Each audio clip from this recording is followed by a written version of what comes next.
Om Ajnanatimidandasya Jnananjana Shalakaya Chakshurunmilitam Dhena Tasmai Shri Gurave Namah. It's amazing how many books Srila Prabhupada was able to publish before he left. It was just within a short amount of time. When he first came to America, he had the Easy Journey to Other Planets. He had a manuscript for the Bhagavad Gita. And he also had the first canto of the Srimad Bhagavatam in 3 volumes.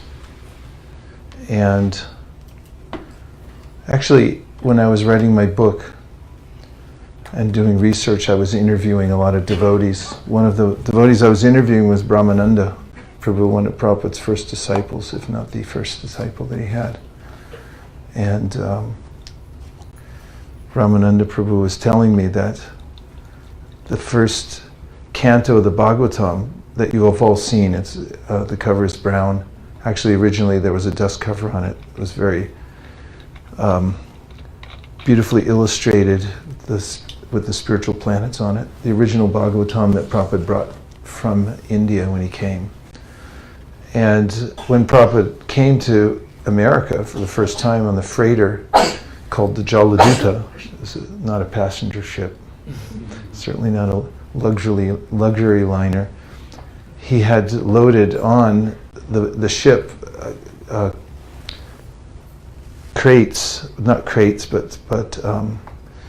large boxes, trunks, full of these Bhagavatam sets. And he arrived in America. Of course, I always wondered where he kept those, because when you're traveling, bringing large trunks with you can be problematic.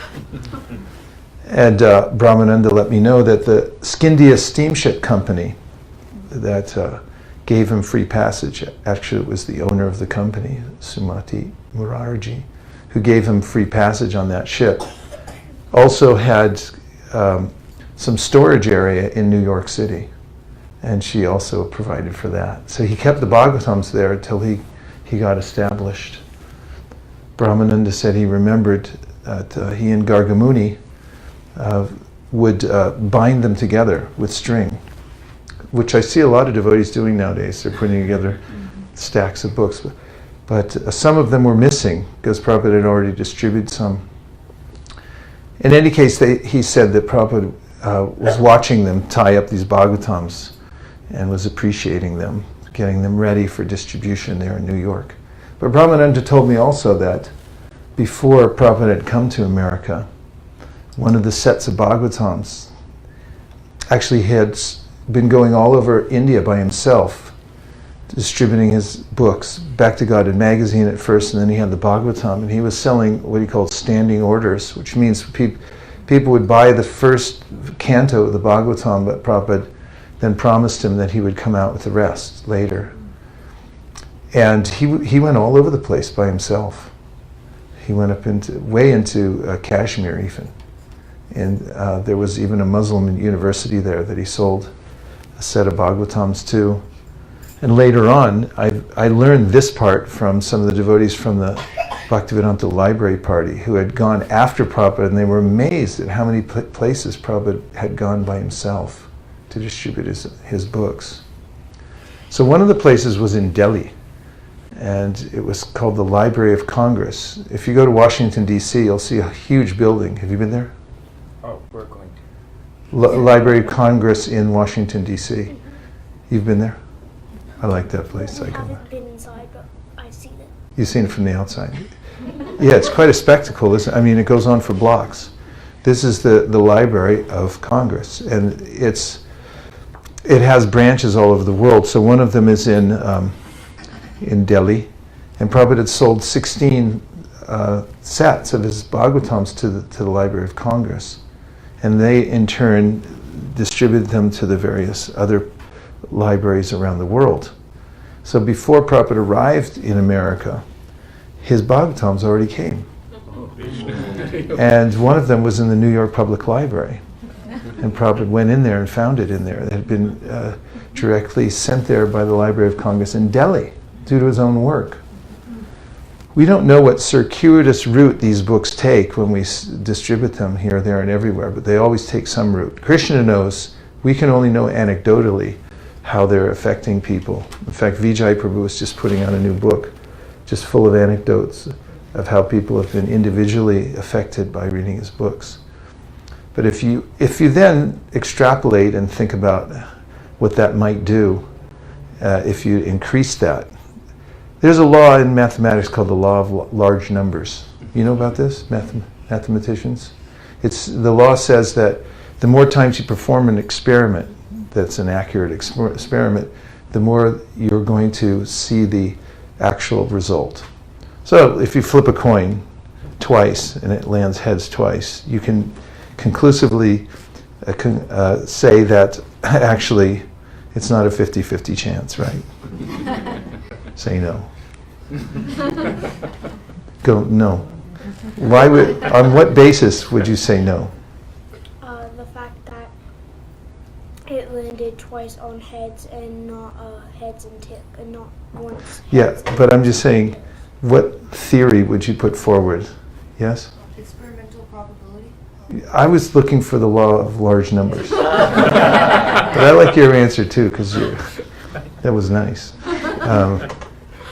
Just so the law of large numbers says that if you do it 100 times and 1,000 times, then you'll start to see, it'll start coming closer to that actual result.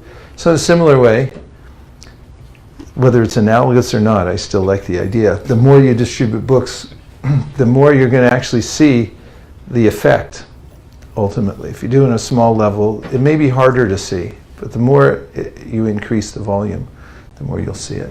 So Brahmananda told me that was Prabhupada's entertainment.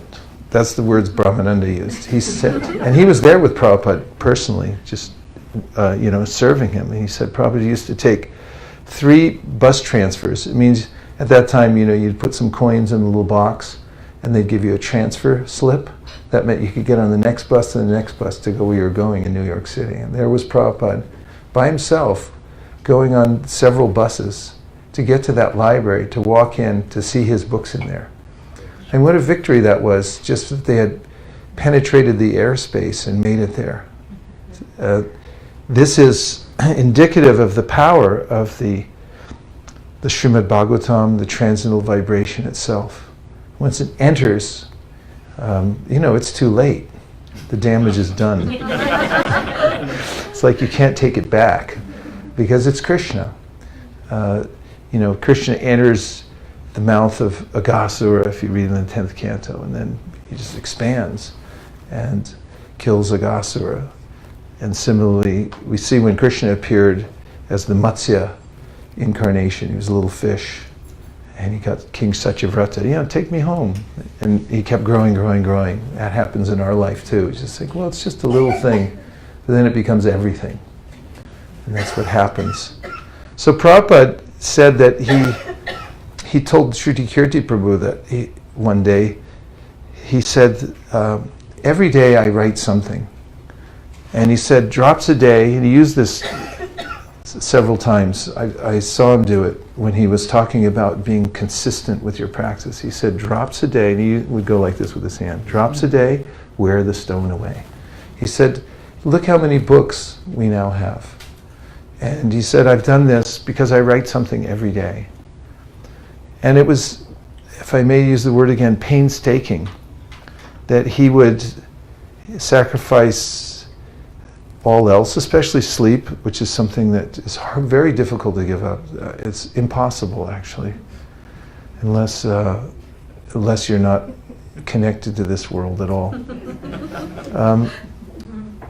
But he did that in order to produce these books. So what I've always felt when I'm reading Prabhupada's books, and it's the only individual instruction I ever got from Prabhupada, he's told me to read his books. And that was in the context of being introduced to him as a book distributor. And he said, you must also read my books. I've not written them just for selling. I've written them to be for you to read and become pure devotee and go back to Godhead. That's what he said. So what I've always felt was, if I can't write books like that, that at least I could try to invest the same kind of enthusiasm and consistency, consistent practice into reading his books as a way to reciprocate, because every author hopes that there's an audience there that will read what he or she has written. And this is a relationship, actually, between the author and the reader. So one of the ways in which we, as industrious human beings, can invest our energies is to think, how much did Prabhupada put into writing his books? It's not just sitting writing either. I mean, I've only written one book and published it. And when I finished writing, which was, I must say, like trying to swim across an ocean. As at first when I started writing, I was facing blank pages, and writers, at least, okay, I'll speak for myself. When I was writing, I faced a lot of self-doubt. It's like, there's a little voice inside my head saying, you can't write. And every sentence I wrote is this is terrible. No one, it's useless. There's always that, and it's fairly typical. I've read a lot about it. In fact, I read the most about it when I was procrastinating, not writing my book, because that's one of the best ways to procrastinate not writing is to read books about how to write. And the best of them say, get out of here, go back and write. And after I'd finished writing, I had to actually shut down everything for 9 months, because I was around the periphery until Nirakula, my wife, and my best friend Keshav Bharti Maharaj, who also was my editor, told me, you're fooling yourself. Unless you stop traveling, unless you stop doing everything else and just focus on this, you'll never finish it. So they put me under house arrest. The two of them, they conspired. And it was a hard offer to refuse, because Nirkula was cooking and my best friend Keshav Bharti Maharaj was with me practically constantly. If it wasn't in our house, then we'd be there together on Skype talking about the writings and so forth. But when I finished, it was just as Prabhupada had said. He said it was like conquering an empire, finishing one book. But that was just the beginning. And my point was, once I finished the writing, you might think, it's just a book. There's a cover and there's other features to it. But that part is just as, if not more onerous than writing the book itself. Because, working with publishers, the layout, just as when any of you have ever remodeled your house or started, you just think, we'll just remodel the house, but contractors practically live with you. And every 5 minutes they're coming and saying, the tile isn't available in white, it's going to be available in pink and, whatever. Can you live with that? It's like, no, I can't live with that. Then we're going to have to readjust everything. And it's similar, making a book. So Prabhupada oversaw that too. When the Krishna book came out, he was the one who recruited the artists. In fact, he had plans going in his head, and he enacted them to make sure that the books were self-published. In fact, did you know this? When in America, Prabhupada received this order from his guru at Radhakund. You ask your guru at Radhakund, what do you want me to do? And his guru said, if you ever get money, print books. Prabhupada took that to heart. So when he came to America and it actually started getting some traction, he had disciples that were they had surrendered and they were working for him. There was just a tiny little bit of money coming in from various parts of the country. And what did Prabhupada want to do with that money? He wanted it all to be pooled so they could buy a house. And why did he want it? The specific reason was he wanted to put a printing press inside. And that's what he did. He got a printing press and he put it inside Beacon Street, Boston. That's the first house that ISKCON ever owned anywhere. And it was purchased. And one of the devotees who was an expert builder had to come there and reinforce the floor so the printing press didn't cave in the building. Meanwhile, Prabhupada had sent out 6 of his disciples in New York City to learn the art of printing. And just recently I had an overwhelmingly spiritually enlivening experience when I was in India with our yatra. And we went to Calcutta, which, by the way, out of all the holy places we went, Calcutta was the best. Because we went to Prabhupada's school, we went to the place where he used to live, where he'd worship his deities and family deities, and so forth. And then we went to the Bhagbazar Gaudiya Math. That was the flagship temple of Srila Bhaktisiddhanta Saraswati Thakur, who is the guru of Srila Prabhupada. And there, I wanted this particular, just seeing the place of Srila Bhaktisiddhanta was edifying in the extreme, but then I specifically wanted to see the printing press, because the printing press is something that Srila Bhaktisiddhanta emphasized. When he designed the logo for his organization, the Gaudiya Math, he put an image of the printing press as among other images. And not only that, he established the printing press right near the deities. This was to express how this was also Ragmarg, the worship of transcendental literature and the distribution of literature was a very high path of sadhana, and that it was worshipable, the whole process. And so I wasn't anywhere to be seen, but there was a huge door, and in Bengali it said that the printing press had been there. So we had to do a lot of communicating with the devotees who run the mat there.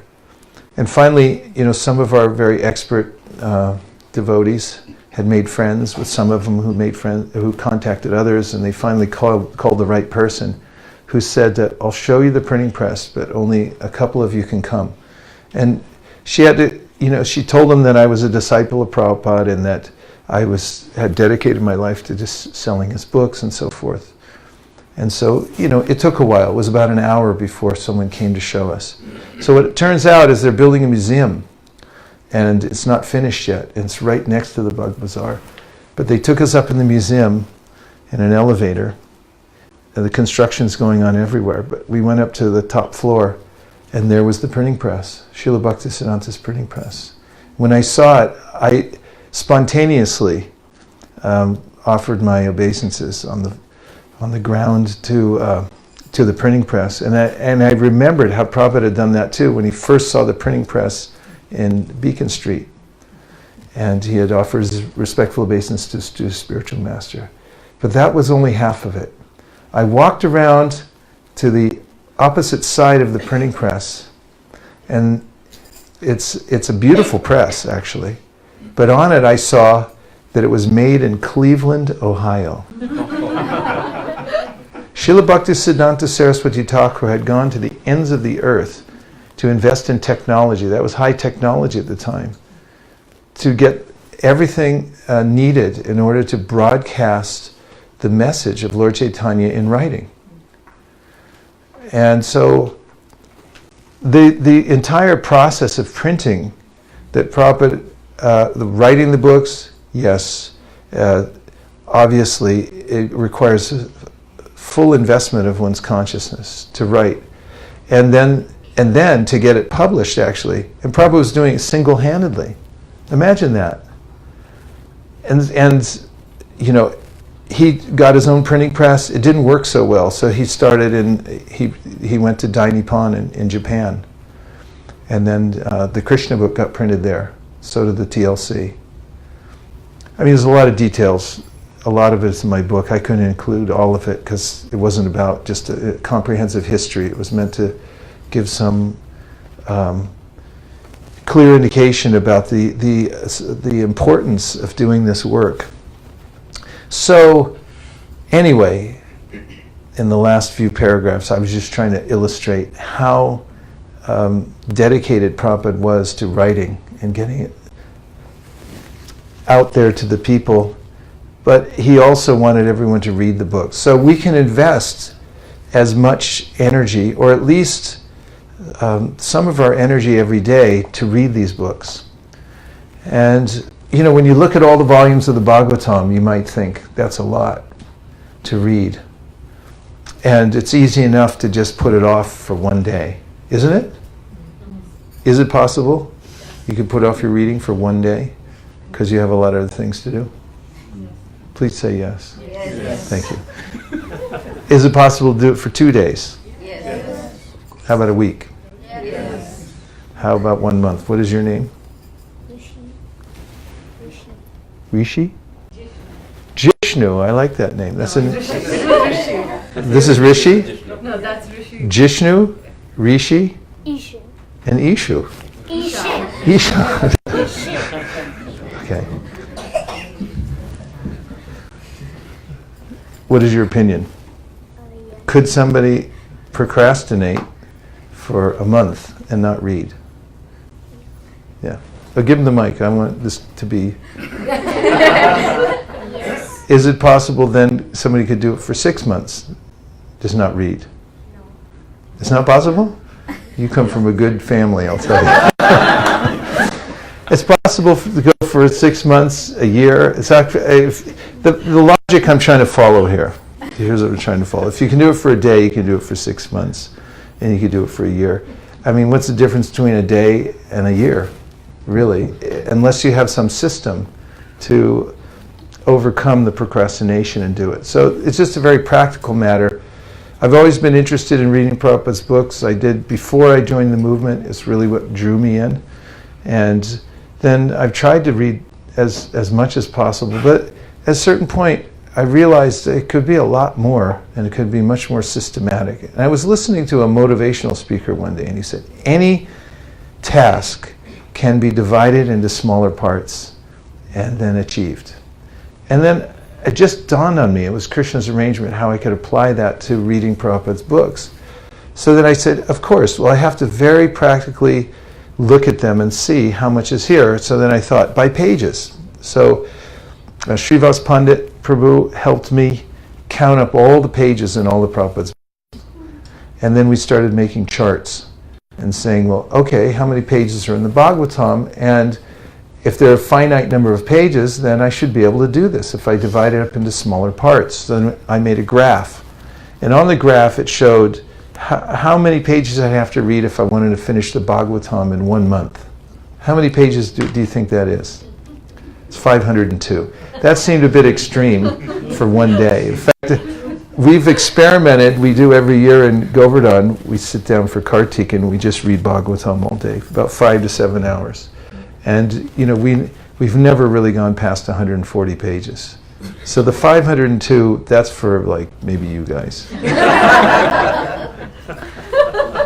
But then when you start looking at other scenarios, like how could you do it in 9 months? Could you do it in a year? Could you read the Bhagavatam in a year? What would that feel like if you finished the Bhagavatam in a year? Okay, maybe you're busy in your life right now. How about 5 years? I mean, you're still going to be 5 years older in 5 years anyway. But if you finish the Bhagavatam in 5 years, what difference will it make in your life? Every difference in the world. Every difference in the world. You will not be the same person. Spiritually, you'll evolve very quickly if you apply yourself to it. So then we said, okay, what does it take? You know, for 1 year, it's 41 pages. It's very practical, you know.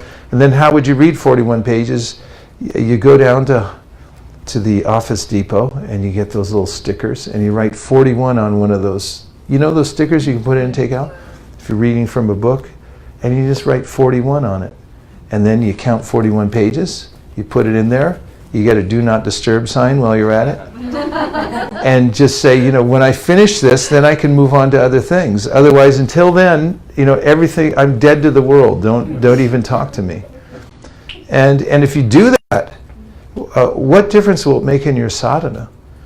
And if you do it at the level of, you know, 5 years, how many pages a day is it? 5 years?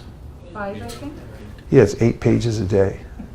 That's absolutely doable. In fact, it's maybe too little, too few pages, because you need momentum. You need something really to consume your life. So pick 2 years or 3 or 4 or something like that and make a big deal out of it. Because if you do, then it will drive a wedge into the various calcified anxieties in your life. and it will break them up and open for you a new life. So anyway, I can ramble on here forever, as you can probably tell, but I would like to hear from you if you have some thoughts, means any reflections of things you heard, principles or ideas that you picked up so far that you think are valuable, or you could ask a question and I will try to answer it. Yes?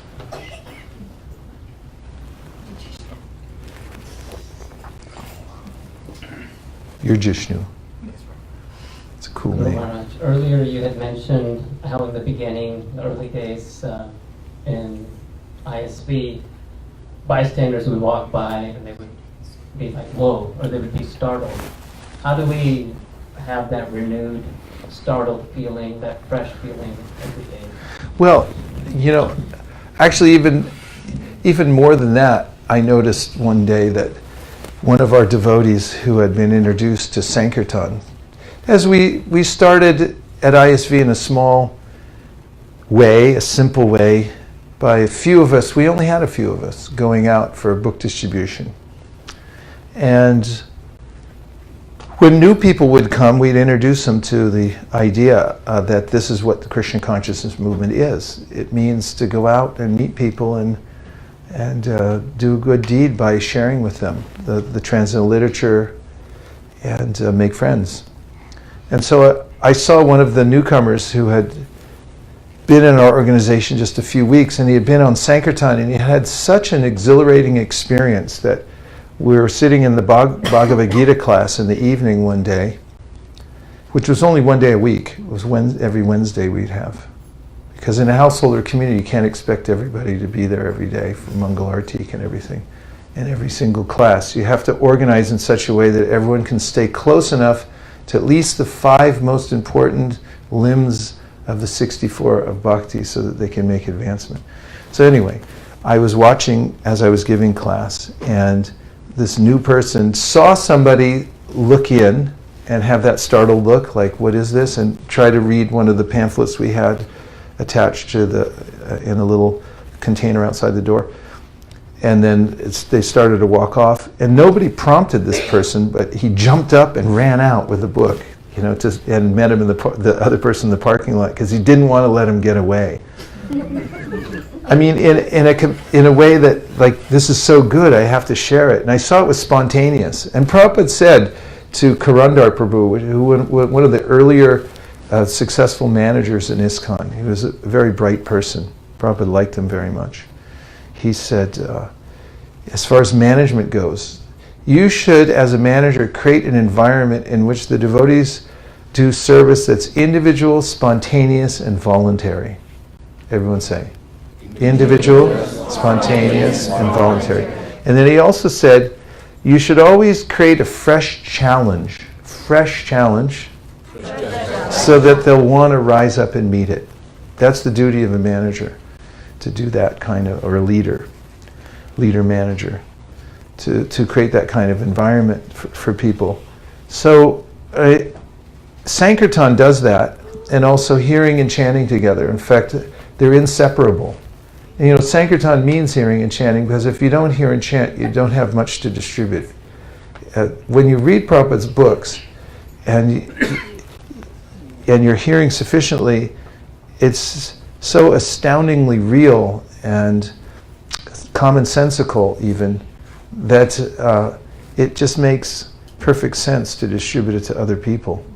If you don't read and chant and you don't have a taste for it, then you might start thinking, well, why sell Bhagavad Gita? Why not sell soap and a rope or something like that? You can come up with millions of other ideas of things to do or sell, unless you're really enlivened about the Bhagavad Gita. So that freshness really comes from hearing and chanting together. That's the genesis of everything. Increase the hearing and chanting. Increase your own reading time, and chant Hare Krishna, remembering that you're connecting directly with Krishna. Other questions or comments? Maharaj, many a times I think you have to turn that on. Maharaj, many times it happens that the number of pages that we read is more random rather than specific number because of the scheduled data. Is it something, is that okay? And it's very important to have a specific number? I find it important to have a specific number. Randomness tends to, because the mind is so tricky that randomness can lead to a long hiatus. I may think, oh, that wasn't very much, but then actually you look down and go, hey, I'm already elderly and I forgot to practice Krishna consciousness. Really, it happens. You know, if you're systematic about, this is called Sankhya Purvaka, as it's mentioned by Srinivasacharya in his poem about the six Goswamis, Sankhya Purvaka Nama Gana Natibi Kalavasani Kritau. He's saying that they showed the example how to practice sadhana. And it's to count it. Sankhya means to count. Count it. In fact, that's what the meaning is. They counted everything they did. They counted how many times they chanted. If you see somebody walk in here with a bead bag, but it doesn't have counter beads, what do you think? CIA. Because there's like there's a devotee with a bead bag with no counter beads. It's like, who, you know, like, are they wearing a wire or something like that? They're not really a devotee. They're pulling some kind of scam. I mean, it just makes sense. You have a bead bag, you put counter beads. So if you have books, why wouldn't you count it? So it makes a huge difference because you can make progress. I've noticed, even in book distribution, you know, over the years, I started in 1973 and I've seen it evolve in different ways. And I remember the marathons. And, you know, devotees would go all out for them. In fact, in one marathon, I can't resist telling stories, but in St. Louis, there was a prize for who, and for that marathon they said whoever stays out the longest hours. That was the criterion. You stay out the longest hours on Sankirtan, you win the prize. Prize was Prabhupada's dhoti. And so one devotee won, and it surprised everybody, but later he admitted that he cheated because he got a hotel room and just stayed out there. So he had to give the dhoti up and gave the prize back. And the point I bring that up is not just because it's humorous, but also because I saw in marathons, devotees would kill themselves practically, and then they'd take the next 3 months off. And I always just stayed steady, and you know, I did whatever I was doing anyway because I figured my life was like kind of like a marathon anyhow. And then you know, I just stayed steady through the marathon. I didn't, you know, overexert myself. Sorry for anybody who worships the marathon, but I mean, I do too. But at the same time, I saw, and I calculated with my Sankirtan leader, Suradas Prabhu, he said, your scores are better because you went into January, February, March, and you kept going. Everybody else just dropped, you know, they slept for 3 months. And so the steadiness in anything you do, any service, if you figure out how to stay yukta or balanced. In fact, devotional service itself, you know, it's not measured by how you do in 5 years or 10 years. We really look at the lifetime portfolio. How did you do all the way to the end? That's what really counts. And how did you do at the end also? I mean, a really successful human life means like you invest at a level that you can actually do, but you do it consistently. In fact, I feel consistency is king. Because, first of all, you can't fake it. You can remain consistent when you have a certain amount of devotional determination in your heart, and that's a rare commodity. Otherwise, you're all over the place. But to stay steady and show up for your service no matter what, and it doesn't matter how grand it is, but if you're steady, that has an impact like anything. Like Prabhupada said, drops a day wear the stone away. That's why we don't do sadhana every other day. It's too long of a gap. It really is, because there's a way in which the material world is the modes are so relentless. Joshua Hevitz, famous violinist. Where is she? Here's another violinist. Right? You know Joshua Hevitz? Famous violinist. People come from all over the world to listen to this violinist play. I mean, it's sheer genius and just moving and So he said once that if I don't practice one day, I notice it. He said if I don't practice 2 days, my teacher notices it. He said if I don't practice 3 days, the whole world notices it. And similarly in sadhana, you'll notice it if you don't practice 1 day. If you don't practice 2 days, then your mentors will start noticing. And if you don't practice 3, it becomes obvious. You know, that you put out a different vibration. Just like somebody eats garlic and they come into a room that people where they don't eat garlic, and all of a sudden everyone turns around and like, where have you been? You know, what's wrong with you? And it's very subtle, but it's true. So, you know, of all the different kinds of practices, if you can lock in the Bhagavatam as one of the parts of your reading, or any of Prabhupada's books, but especially Bhagavatam and Chaitanya Charitamrita, Bhagavad Gita, Nectar Devotion.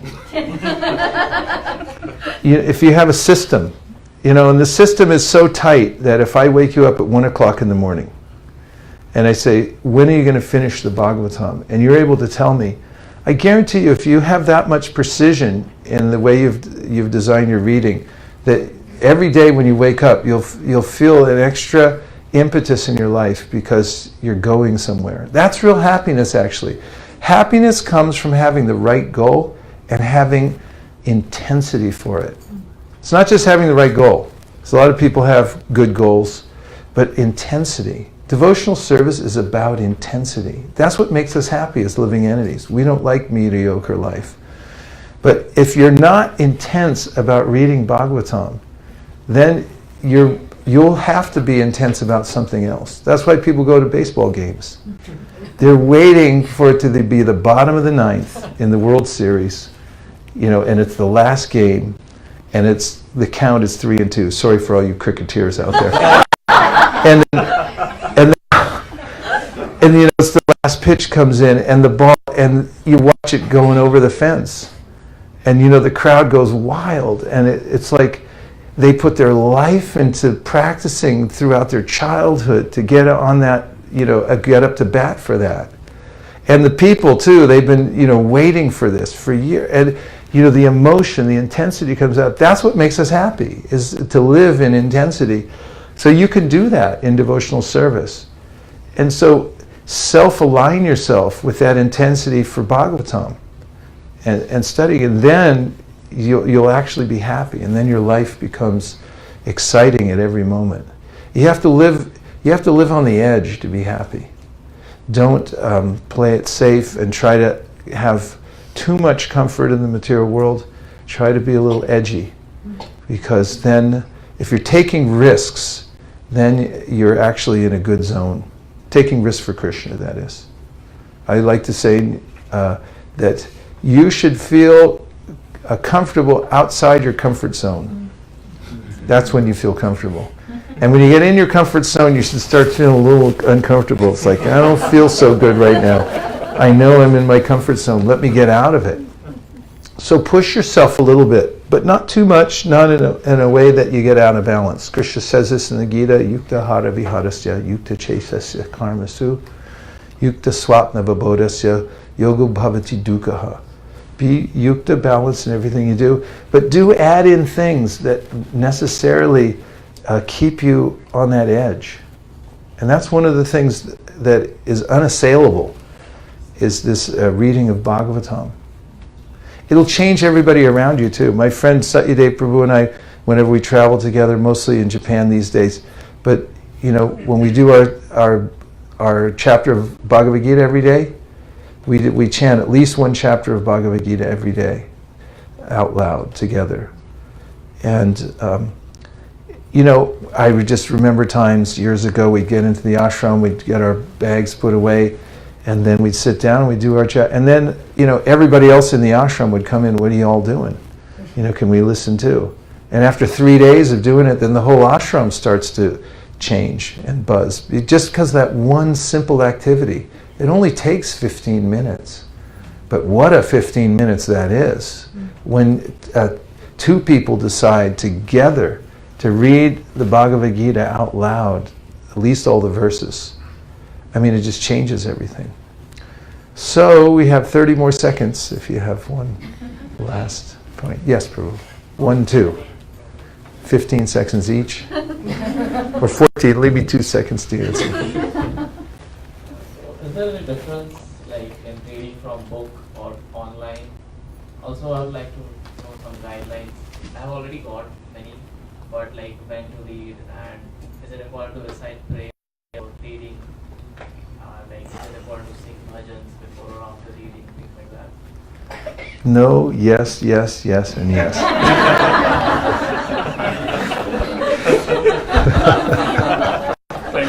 If you remember the questions, you can line them up later. Prabhu. Yes, prayers are important. Prayers are very beautiful. Srimad Gurur Ashtakami Terusha Brahme Mahute Pratita Prayatna Yastina Vrindavananata Saksha Sevaya Valabhya Janashunta Eva. You know what that verse is? Who knows what that verse is? It's the last verse. Well, close. Yes, you say. It's the last verse in the Guru Vashtakam. You think the last verse is Yasya Prasada Bhagavat Prasada. But there's another word. Srimad Gurur Ashtakame Tarusha Brahme Muhurte Patita Prayatna Yastena Vrindavananata Sakshat Sevai Valabhya Janashonte Eva. This verse says anyone who recites these verses to the Guru during Brahma Muhurta hour goes back to Godhead. So a little boy heard this. This is the time of Srila Bhaktisiddhanta. And somehow or other, he made it from his village all the way to the Gaudiya Math. And he came into the Mangalartik, and all the big sannyasis were going, "What's the little kid doing here?" And afterwards they said, "You know, little boy, where are you from?" And he named his village, which was miles away. And they said, "How'd you get here?" And he walked. And he said, "Why'd you come?" And he said, "Because I heard someone say that if you come to the Mangalartik during Brahma Muhurta hour, that you go back to Godhead." So they introduced him to Srila Bhaktisiddhanta, and Srila Bhaktisiddhanta said, "Get him a bicycle so he can come whenever he wants." And he sheltered that kid and let him come anytime. So these prayers, if you sing the songs of Bhaktivinoda Thakur, every song he ever wrote is a hit. And every song you sing from Bhaktivinoda Thakur will open for you a window to the spiritual world. And so these are vital. If you can develop a spiritual diet, this is your own personal bhajan. It's like your diet. If you have a bad diet, you're going to get all scrawny and weak. In fact, the Chaitanya Charitamrita says this, that those who have a mode of goodness diet, they're very careful about their diet, they have very beautiful bodies. It's a verse from one of the Puranas, and it's in another context. But Prabhupada uses it in his purport to say, unless the members of the Krishna consciousness movement read all the books published, he said, then they'll become anemic and they'll fall away from the process of Krishna consciousness. And I know this to be true, this diet thing from when I was in 3rd grade. We had a science fair. And my friend in school, Ricky Masano, he did a science project. He was a skinny guy, and he looked very unhealthy. He was so skinny. People used to tease him all the time. So he got 2 white laboratory rats, you know the kind, and he put them in 2 separate cages, and one of the rats he fed all the best kind of food possible, and the other he gave him what he used to eat, which was white bread. It was called Wonder Bread. They advertised that it built strong bodies 9 ways, but I don't think it was true, judging from Ricky Masano. So after 3 months, he brought his white rats to the science fair. He won that year, by the way. And the one rat he had given a diet, the nice diet to, he was super rat. I mean, he looked like he could take on anybody. Put him up against any rat in the world. And the other rat looked just like Ricky. And after that, Ricky started eating better. And in a similar way, if you don't hear and chant, well, let's put it in the positive. If you make a nice diet for yourself of these prayers, you read a significant amount every day, or at least be consistent, and you do good rounds, you focus, you're going to be spiritually strong, and you'll look spiritually strong, and you'll know it for yourself. No one will have to give you a certificate.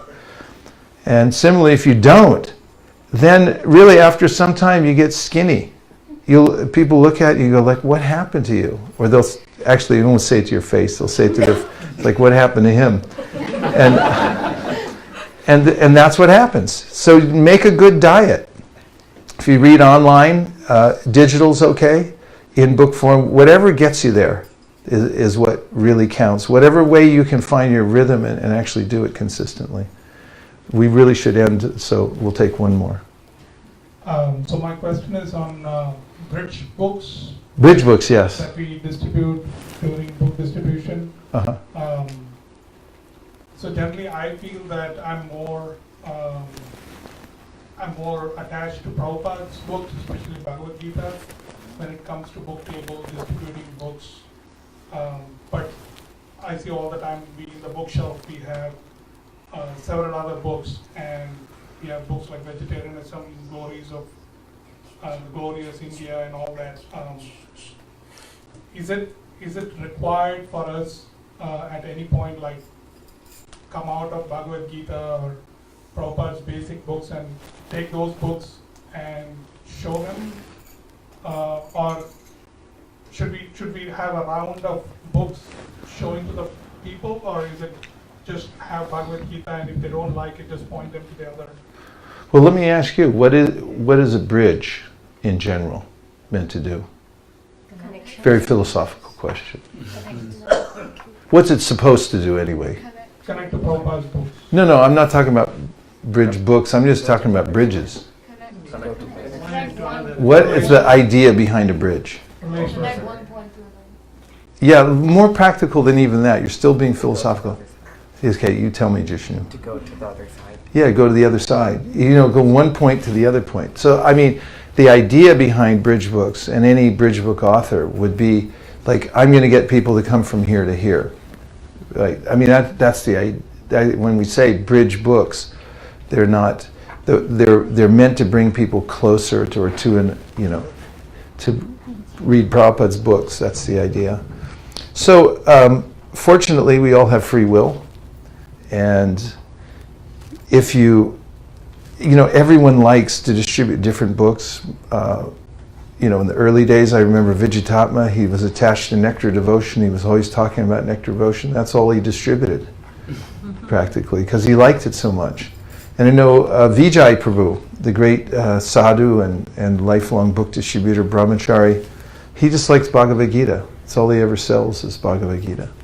But I know other people too that they have a taste or they have a tolerance for distributing in a certain way because they have a different realization than others.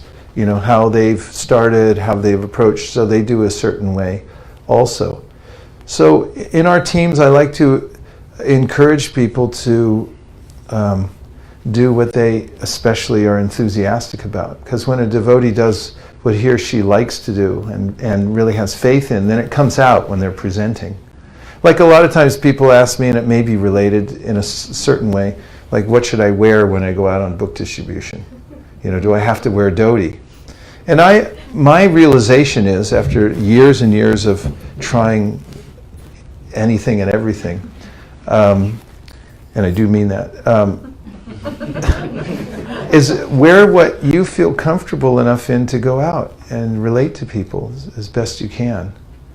Having said that, we promote Prabhupada's books especially because they have a place in our hearts. He's the founder of Charya. He gave the books directly, and they're available, so we distribute them. Having said that, I don't consider, like, sometimes we get to the Bhagavatam and people end at the 10th canto and the 13th chapter where Prabhupada stopped speaking. And they say, well, after that, I don't know if it's Bhagavatam or not. But I actually feel that in a very profound way it is Prabhupada, because who else would have been able to empower somebody to continue the Bhagavatam in that way and to give purports? And I say, if you take some random purports and you put them next to each other and ask people, okay, you read this one, then you read that one, tell me, and don't tell them where it's from. You tell me which one's Prabhupada's and which one's somebody else. then I believe they won't be able to tell, really, because of Prabhupada's power. He was able to empower people to write books.